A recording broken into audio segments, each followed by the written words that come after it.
Welcome to another edition of The Street Report. Thank you so much for tuning in to our third season. Let's go ahead and get it all started like this, okay? Have you heard about the DMV swing life?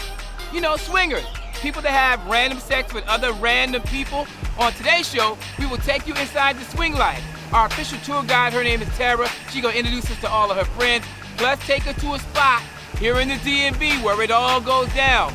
Also on today's Street Report, Cardi B on the show. Gucci Mane will talk about his upcoming wedding. And of course, we will end the show with a live performance right here on the Street Report. I'm Easy Street. Let's go ahead and start the show. This is the Street Report.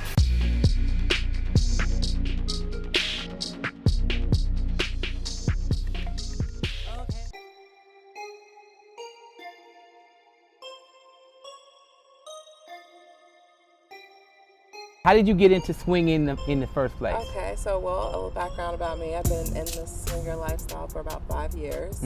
I've always kind of been sexually liberated, but I wanted to kind of take it to the next level. So kind of just going out and initially that whole Google search of, how do I find getting into this? And you went on Google to find out about swinging? I did, because how else, it's such a kind of discreet, by mouth. There's no way that you can really just know. You can't walk up to a person and say, hey, you want to go to a swingers party? Sex is very taboo. So I started with a basic Google search and went from there. I went to a couple meet and greets. They're called munches, but they're basically meet and greets. They're called munches? Munches. There's no sex going down. It's just a basic, hey, let's meet here, hang out, meet people, before you then make that next transition. The first munch that you went to happened where? It happened in a Virginia location, and it was just at a basic pool hall. I was very nervous because I didn't really know what to expect. You in your mind, it runs wild, and you're thinking people there's a back room in the back, and you guys are going to go at it, but that wasn't at all. So you had this whole perception and conception of what you thought it was going to be. That it was just going to be out of control. Were you wrong? Yeah, I was completely wrong. And we were just in the back having coffee and playing pool like normal people would do, and we kind of told our story of what our interests were and what we wanted to do, and then later they kind of basically educated me on the whole spiel of how the swinger life goes. And then, did they jump you in? I mean, was there an initiation process that you had to go to? You would think so, right? Right, but exactly. Not at all. It was just more of just educating. A lot of people just kind of assume you just dive right in and it's a free-for-all. But a lot of people want to be educated in the etiquette, the standards, the expectations of it. Because, sex is something that can be intimate, it can be fun, and recreational. So it's nothing to be scared of. Everybody's doing it, but a lot of people don't want to talk about it. You didn't start here in the DMV. You started somewhere else, and you were primarily swinging with people that were not African American, correct? Right, correct. So I'm originally from the Virginia Beach area, but after college I moved to the North Carolina Raleigh area, and that's kind of what I got introduced. So I was basically the token black girl, if you will. I was a unicorn. I was new to that environment. That's what I knew about. That was the whole premise. So it wasn't until I got a job in the DC area, moved here, and then I'm like, okay, let me try it again. And I kind of slowly was like, okay, well, everything changed when you got to the black area. Yeah, I got to the black area, not knowing it. So the swing life in the African American community compared to the white community is totally different. Your first swing experience, when you hooked up with somebody for the very first time. Tell us the story of that. How did that happen? Well, I don't want to necessarily say hook up, but what would you call it? Just an intimate encounter. I was extremely nervous, palm sweaty. You feel like you're like a high schooler again because you're going into this elite party where you're, nobody really knows you. So I was, what do I wear? What do I bring? How do I act? But it was very welcoming. I didn't really feel like I was, pushed to the side or, had to be a part of a clique or anything. Everybody was just free in their own skin. Not everybody was a supermodel. Not everybody, was the Denzel or the Halle Berry's or Beyonce bodies, but everybody accepted everybody. Everybody accepted their sexual orientation. Everybody accepted their kinks and fetishes that they liked, and that was okay. So walking into it initially, I just kind of, was a wallflower. I just watched. At first I was like, wow, I'm really doing this. It's really happening. I was a little nerve-wracking, and then it's kind of you reflect on it, it's should I really be doing this?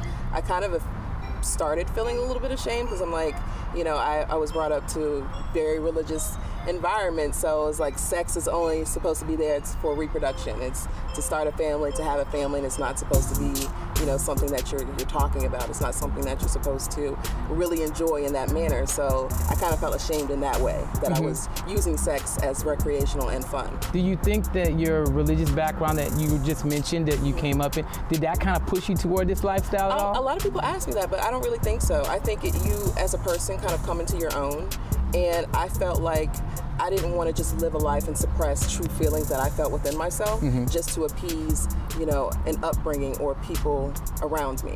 I wanted to live for myself and live my truth, and that was my truth. Now, with that being said, now you're going to introduce me to some of your friends. I need you to meet some of my friends. Okay.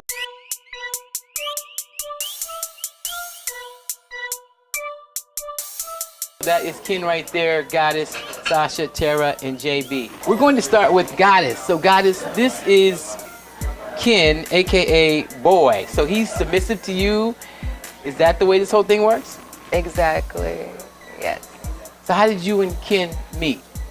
We met actually through the scene in DC, the DMV area, like the lifestyle scene. I can't really honestly fully speak for the swinger lifestyle because I'm more so on the BDSM, kinky side. BDSM is more based upon power exchange. So although we're kind of a big community and some people that are swingers could be into BDSM and vice versa, they're completely different in that realm. And some of the lines can be blurred because a lot of people kind of take everything that is in sex and taboo as being one big group. People like me. Yes. Didn't want to push you And out that's there. why we're here today, so we can be educated. Yeah, I didn't want to put you out there, but yeah, essentially a lot of people kind of just group everybody into one big category. Goddess, how did you get into the lifestyle? I've been into adult entertainment for a while, and I'm a native here, but I moved to LA, and that's where I got into BDSM. Okay. So Sasha, how are you? I'm good. How are you? Wonderful. Thanks for joining us today. We appreciate all of you being here. I just wanted to ask you, before I mislabel you, what do you consider yourself as? Pretty much a newbie. Someone who is just now kind of at my age experiencing new things. Okay, so what drew you into this lifestyle in the first place? I would say officially, so I've gone to only a couple of parties. And my work with Tara has really opened me up to that this is really a lifestyle versus just what I may want to do in my home. Ken, how are you, bro? Very good, thank you. All right, I appreciate you being here today. My Ken, pleasure. I would love to ask you this question. Certainly. How does it feel to allow Goddess to dominate you? What kind of feeling did that give you? How did this all come about? I just love beautiful, strong women. Just always adored them. So. When she's ordering you around, telling you what to do, because I noticed that when you went to the car to get the mask, like when I asked you to do it, you were like, you looked at her and she gave you permission. So how does it feel to have somebody dominating all these different types of aspects of your life? When we come back, Ken gets a little feisty with me. She calls you boy, but I have to call you Ken. Why is that? Because I'm not your boy. She can call me boy. Plus, we'll take you inside an actual swingers club in the DMV area. And don't forget, straight ahead, Cardi B and Gucci Mane in a live performance by Alex J.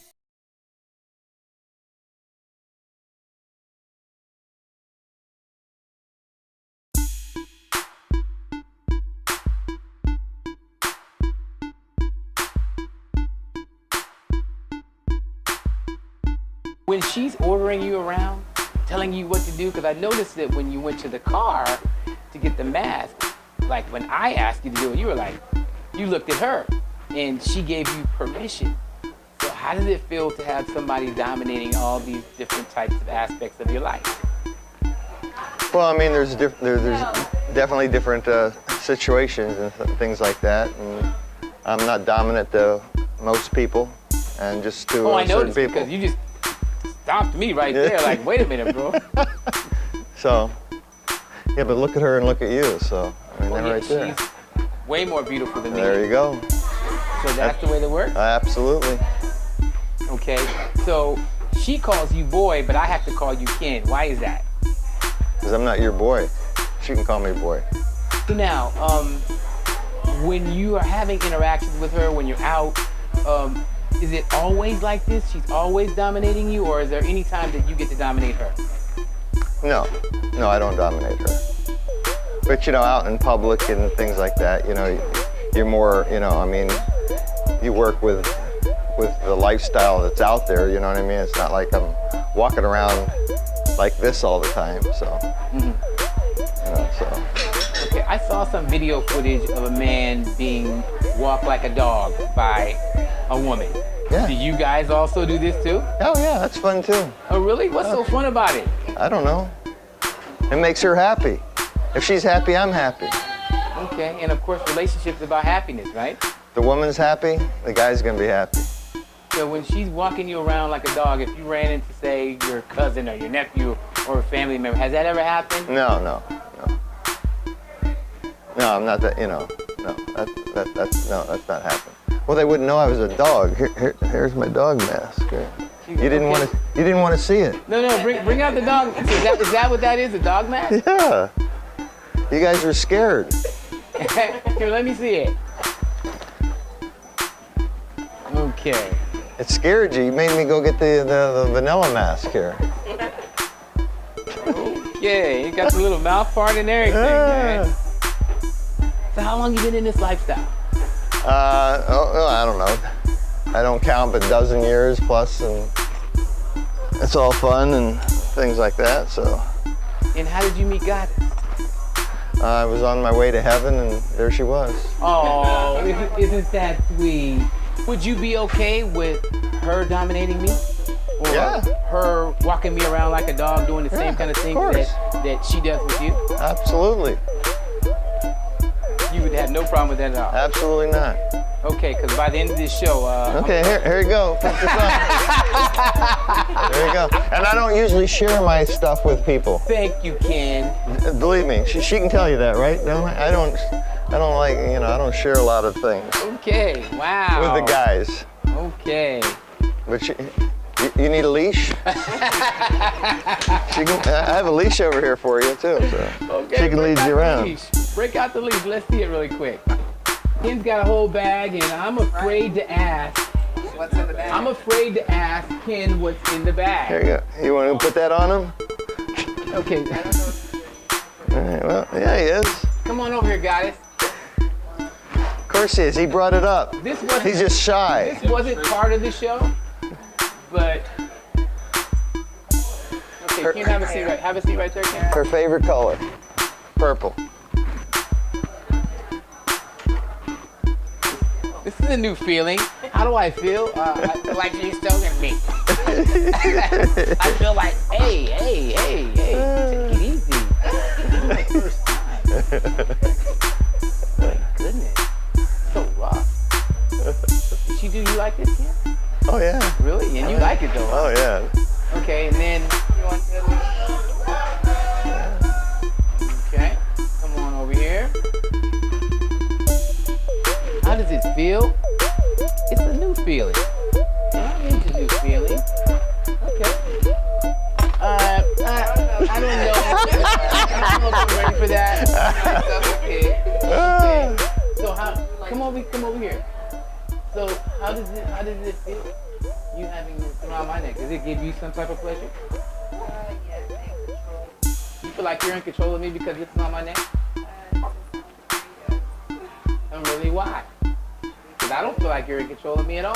Well, if you try to get away and walk away, and I want you. Oh, you just choke me out? Okay, we can take this on.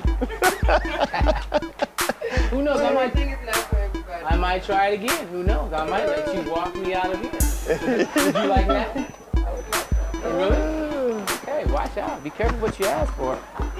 So JB, okay, so now you're living this lifestyle too. I'm living it, like it, love it, everything about it, and different, good or bad. I'm with it. So did you ever feel like you just wanted to have a one-on-one monogamous with her?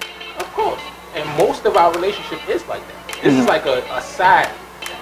This is like icing on the cake. The lifestyle is not your whole life. It's probably 10%, maybe 20% of your life. Every day you go to work, you have to pay your taxes, you have to do everything else that every 99% of us do. But this is something to release all that pressure that comes from stress bills, kids, having a mortgage, anything that. It's like recreational. Right. It's fun. People go to the amusement park. People race cars. People jump out of helicopters. Whatever you do to have that adrenaline rush, you do. So Tara, you sent me over some information in regards to this whole swingers lifestyle. What is it that I need to know about this lifestyle so I can just educate it and not be so shallow in my mindset about this whole setup? Right. Well, the first thing is going into it, don't assume that what you see in the movies is going to be an accurate depiction of what you're going to be involved with. Also know that this is something that is, with all participants are consented, we're of age, we all use protection, and no always means no. Don't think that because you're going into any party or venue that you're going to be guaranteed sex, especially a male coming in. So don't think that, I'm about to get it in. Yeah, no. It's not like that. It's definitely not like that. It's definitely like that. There's etiquette, there's rules, there's expectations that goes into any aspect of the lifestyle and fetish community. So let's talk about some of those rules. Give me rule number one. Rule number one, of course, in any type of situation, no always means no. I don't care if I'm in the middle of playing with somebody and I said, I don't want to play with, Bill anymore, then I have the right to say no, and vice versa. If Bill doesn't want to play with me and we're in the middle of playing and he's like, I'm not feeling it. So what you could do is meet somebody, you guys agree to play, right? But then if you start feeling uncomfortable, you can be like, hey, look, you gotta stop. Right. I mean, it'd be the same thing. Has that ever happened to you? No, I've been fortunate enough where the individuals kind of know and I set standards and expectations where they know exactly what my expectation is for our interaction. People ask me if anyone ever asked for medical records. Has anyone ever said to you, hey, I'd like to see your medical records before we begin playing? Is that something common in the swing life? Yes. And a lot of events, before you want to go in, you are, that's your kind of get into the party or get into this function is to have your papers. You carry your papers around with you and be like, hey, look, you know what? No, you don't carry my HIV test right here. No, you don't. Can we get it in? A screenshot will suffice. Oh, really? A screenshot? Everybody carry their phone around, so. Okay. I mean, it's for safety precautions. Everything is to make everybody feel comfortable. The ratio of men to women, we want to make sure is comfortable. We want to make sure that people are protecting themselves. So all these things aren't to say that, oh, you're disgusting or anything. It's just safety precautions. Have you ever gotten jealous about her being with someone else? I mean, jealousy is a human emotion. Everybody gets jealous. Whether it's jealous of the person that got a better car than you, a better job, a better house, a promotion. Jealousy is a human emotion, but it's how you react and control that jealousy. In this situation, I know my jealousy won't gain me any more respect from her. It'll just make the whole situation awkward. Whereas though she feels as though she can't be free, and if she's jealous of me, vice versa, it makes me feel as though I'm in sort of like a restraint. So jealousy in this realm, in this situation, wouldn't be feasible. Because if you're a jealous person, this is not for you. Because you might see some things that your other half are doing or your loved one are doing that you might not agree with wholeheartedly. Coming up next on The Street Report, I pulled JB to the side. Something just didn't sit right with me. Plus, we'll take you to a DMV night spot where all the swinging goes down. But first, let's check in with Cardi B. Hi, friend.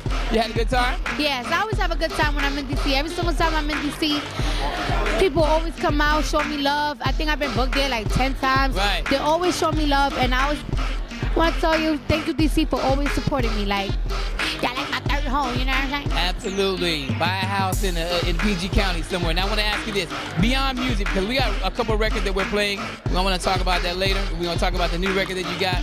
But let's talk about other things that you have going on besides the music, because I noticed about you, it's not just about the music. You have a lot of things going on. Well, I do have a lot of TV deals on the table, but right now I'm really focusing in my music, so that's all I'm worried about. All I'm worried about is just dropping music with different artists, and I'm just going to keep dropping and dropping and dropping until people hear me, until everybody hear me, until the Caucasian folks hearing me. Oh, you know really? what I'm To saying? the Caucasian people. To the Caucasians.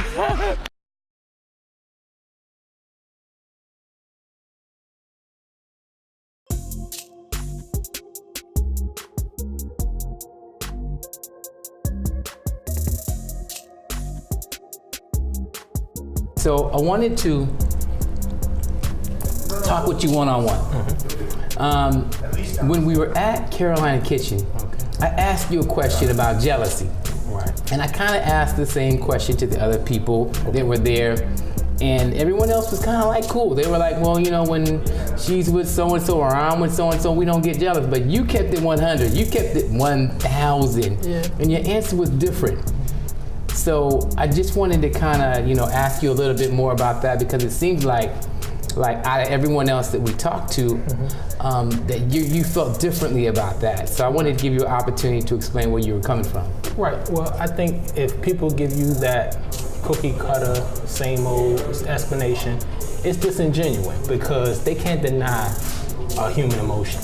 Nobody can. I don't care if you're hungry, you gotta eat. Right. If you're sad, you feel depressed. It's a human emotion, you can't deny it. But as far as the jealousy is involved, I'm as comfortable in the lifestyle as Tara allows me to be, or gives me the opportunity to be.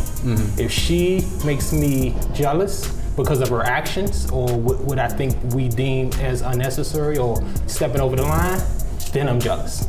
As long as we have a mutual understanding and we follow that mutual understanding, why should I be jealous? So I'm as jealous as she make me be. Wanted to ask you this, man, because it's obvious that you care for her. You guys, there's an emotional attachment between you and her. It's far supersedes a lifestyle.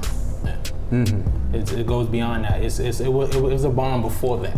See, we didn't come into it thinking we were going to be at this point. We came into it thinking we were going to build a relationship and build a friendship and build a trust.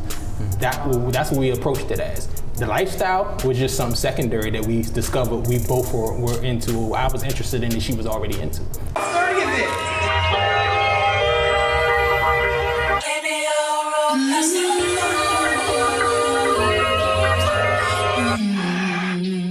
I've had some struggles producing this segment because there's so much secrecy shrouded around this whole lifestyle. Could you talk about that? Yeah, there is definitely a lot of people that want to keep what they do on the outside separate from the inside. So they don't want to talk about with their friends that they work with kind of what they do on the weekends. So for us, beneficially, my husband and I, we don't have that issue. We're able to talk about what we do with all of our family and friends. But many people, it's... So you guys live the lifestyle out where everyone knows that you guys are into this lifestyle. Right. And we can't do the business if we didn't, because it takes up all of our time.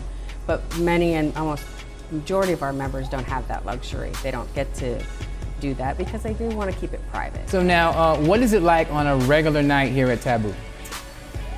I always describe it because people ask me all the time, what's the atmosphere like? It's like going to a regular nightclub, but the difference is you don't have that high testosterone level. The females can feel very comfortable. They're never threatened, and it's a very relaxed atmosphere. My members, the majority of my members are couples. A small percent of single males and the remainder are single females. So it's very low key. I mean, it's like a Cheers type of atmosphere. Everybody knows everybody, everybody's friendly. In researching for this piece, I found out that marriages are actually lasting longer in this community as opposed to regular, because of the fact that there's no infidelity, because the couples are open about being in extramarital relationships. Talk about that. Yeah, it's great from the fact that there is no cheating. What we do, we choose to do together, and I know what my husband's doing, he knows what I'm doing, and we've agreed that that's okay. We have our boundaries, we know what's acceptable, what's not acceptable, and we've had a lot of communication, and we have deeper, more, intimate conversations about what we really want out of life, because this is something we chose to share together. So, it's nice to see that, and I do see a lot of couples that are, long-term marriages. We've been married 28 years, and I have many, many members that have been married way longer than we have. So it's not uncommon, and it's more uncommon for us to see relationships break up than it is for them to not. Gary shared with me before we started this interview that some people would come here to try to fix a marriage, and he said that never works. No. That's the worst. We're the worst place to come. If you're having problems in your marriage, you don't want to come here. Up next, a live performance by Alex J. But first, a street report caught up with Gucci. Okay, but it's a lot of money involved with this, man. I mean, I'm hearing they're gonna do $1 million wedding, and they're gonna show this all on television, man. How much are we gonna see? Hey man, listen, to be honest with you, like I told you, I'm just showing up. The wedding is really for the wife to me, you know what I'm saying? So I'm glad the camera's gonna so many people want to come and so many people couldn't get invited. I'm glad they got a chance to see it and experience it with us. But to me, it's just a fun thing to do, man, you know what I'm saying?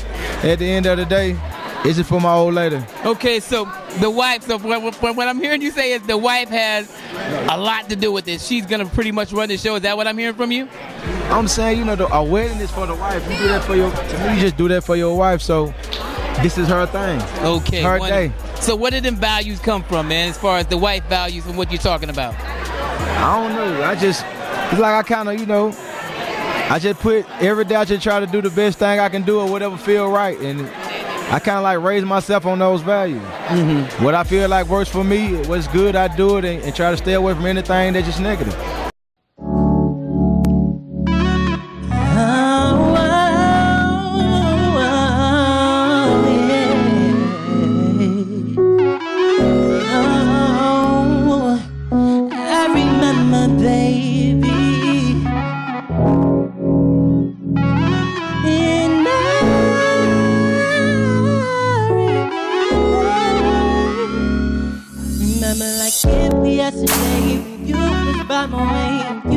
Talking on your phone.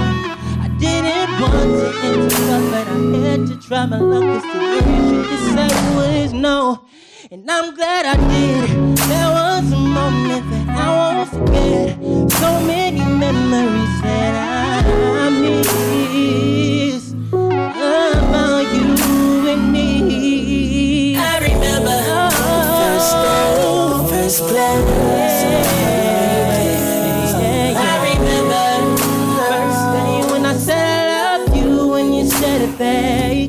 Always little things that stays in my head, even when we're going through rough times. But can I say the same for you?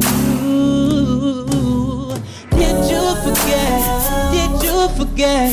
Did you forget about me? How could you forget? How could you forget? How could you forget about we in love?